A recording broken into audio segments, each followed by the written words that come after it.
ಇತರರಿಗೆ ನಿನ್ನ ಮೇಲೆ ಪ್ರೀತಿ ಇಲ್ಲದಿದ್ದಾಗ ನೀನು ಎಷ್ಟೇ ಹಂಬಲಿಸಿದರೂ ವ್ಯರ್ಥವೇ. ಒಬ್ಬ ಮನುಷ್ಯನಿಗೆ ಒಂದು ಕಡೆ ನಿಲ್ಲುವುದು ಸುಲಭ, ಅದೇ ಓಡುವುದು ಸ್ವಲ್ಪ ಕಷ್ಟವೇ. ಆದರೆ ನಮ್ಮ ಮನಸ್ಸಿಗೆ ಒಂದು ಕಡೆ ನಿಲ್ಲುವುದು ಬಹು ಕಠಿಣವಾಗಿರ್ತಕ್ಕಂತಹ ಕೆಲಸ. ಅದೇ ಓಡುವುದೆಂದರೆ ಅತ್ಯಂತ ಸುಲಭವಾಗಿರುವಂತಹ ಕೆಲಸ.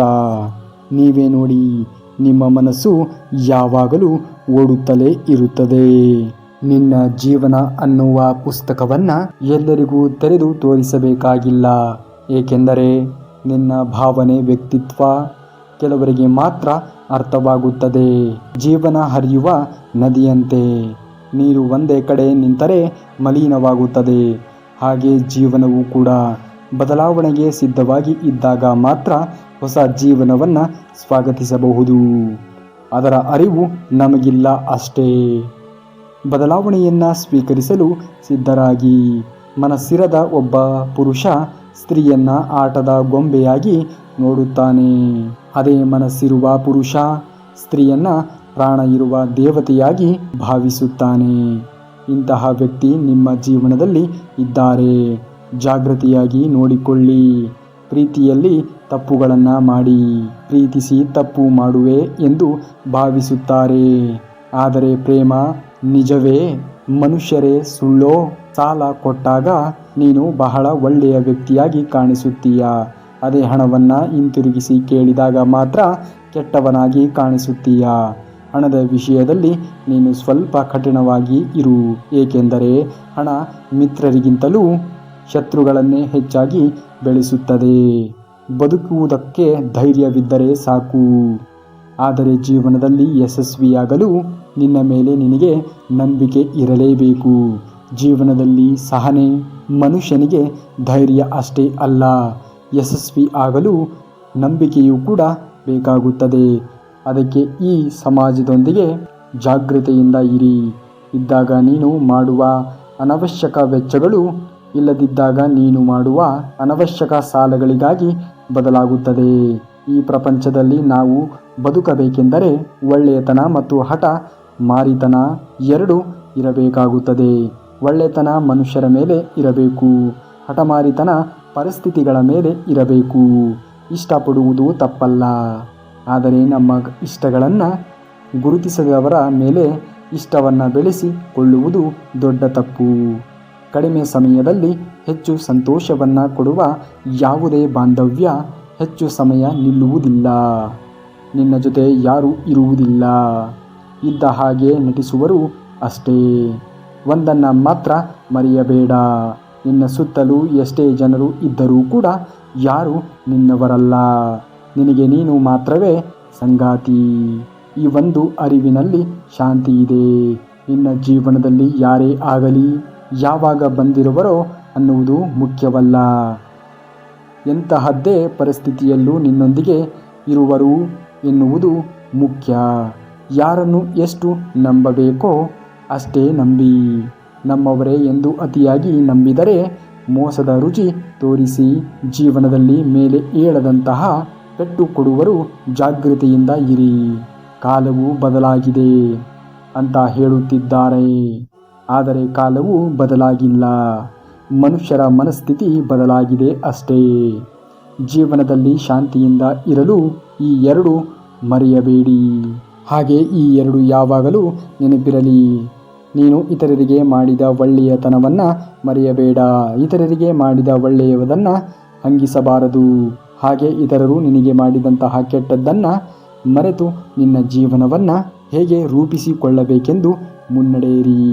ಇನ್ನು ಯಾವಾಗಲೂ ನೆನಪಿನಲ್ಲಿ ಇಟ್ಟುಕೊಳ್ಳಬೇಕಾಗಿರ್ತಕ್ಕಂತಹ ಎರಡು ಅಂಶಗಳು. ಒಂದು, ಈ ಜೀವನದಲ್ಲಿ ಯಾವುದು ಕೂಡ ಶಾಶ್ವತವಲ್ಲ ಎನ್ನುವುದು. ಅದು ಸಂಪತ್ತಾಗಲಿ ಅಥವಾ ಅಧಿಕಾರವಾಗಲಿ, ಪ್ರೇಮವಾಗಲಿ, ಬಾಂಧವ್ಯವಾಗಲಿ, ಬದುಕೆ ಶಾಶ್ವತವಲ್ಲ ಎಂದಾಗ ಬದುಕಿನಲ್ಲಿ ಬರುವ ಇವುಗಳು ಹೇಗೆ ಶಾಶ್ವತ ಹೇಳಿ? ಹಾಗೆ ಈ ಜೀವನದ ಹಿಂದೆ ಒಂದು ಅಗಾಧವಾಗಿರ್ತಕ್ಕಂಥ ಶಕ್ತಿ ಇದೆ ಎಂದು ನೆನಪಿರಲಿ. ಇಲ್ಲಿ ನನ್ನಿಂದ ಏನೂ ನಡೆಯದು, ಇಲ್ಲಿ ಶಕ್ತಿಯ ರೂಪ, ನಾನು ಈ ಪ್ರಕೃತಿಯ ಒಂದು ಭಾಗವಷ್ಟೇ ಎಂದು ಶಕ್ತಿಗೆ ತಲೆಬಾಗಿ ಇರುವುದು ಯಾವುದೇ ಬಾಂಧವ್ಯದಲ್ಲಿ ಅರ್ಥ ಮಾಡಿಕೊಳ್ಳದಂತಹ ಕುರುಡುತನದ ಮುಂದೆ ಎಂತಹ ಕನ್ನಡಿ ಇದ್ದರೂ ವ್ಯರ್ಥವೇ ಅಲ್ಲವೇ? ಹಣ ಮತ್ತು ಸ್ವಾರ್ಥಕ್ಕೆ ತಲೆಬಾಗುವ ಮನುಷ್ಯರನ್ನ ಪ್ರೇಮದಿಂದ ಗೆಲ್ಲಲು ಸಾಧ್ಯವೇ? ನೀವೇ ಯೋಚಿಸಿ. ಈ ಕಾಲದಲ್ಲಿ ಒಬ್ಬ ಮನುಷ್ಯ ಇತರರೊಂದಿಗೆ ಮಾತನಾಡಲು ಎರಡೇ ಕಾರಣಗಳು. ಒಂದು ಅಗತ್ಯತೆ ಮತ್ತು ಇನ್ನೊಂದು ಕಾಲಹರಣ. ಪ್ರತಿಯೊಬ್ಬ ಮನುಷ್ಯನು ಹೊರಗೆ ಕಾಣದಿರುವ ಭಾರವನ್ನ ಮನಸ್ಸಲ್ಲಿ ಹೊರುತ್ತಿರುತ್ತಾನೆ. ಆ ಭಾರದ ಹೆಸರೇ ನೆನಪು. ಯಾವುದೋ ಒಂದು ನೆನಪು ಅವರನ್ನ ಕಾಡುತ್ತಿರುತ್ತದೆ.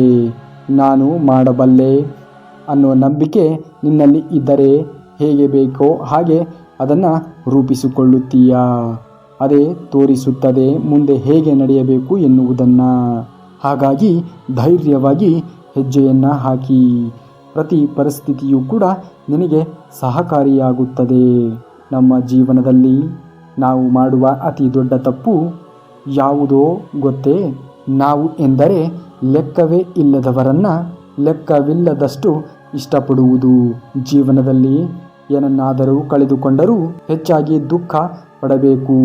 ಏಕೆಂದರೆ ಹೇಗಾದರೆ ಒಂದು ಮರದ ಎಲೆಗಳು ಒಣಗಿ ಉದುರಿ ಹೋದರೂ ಮತ್ತೆ ಹೇಗೆ ಚಿಗುರುತ್ತದೆಯೋ ಹಾಗೆ ಜೀವನವೂ ಕೂಡ ಹೊಸತನದೊಂದಿಗೆ ರೂಪುಗೊಳ್ಳುತ್ತದೆ.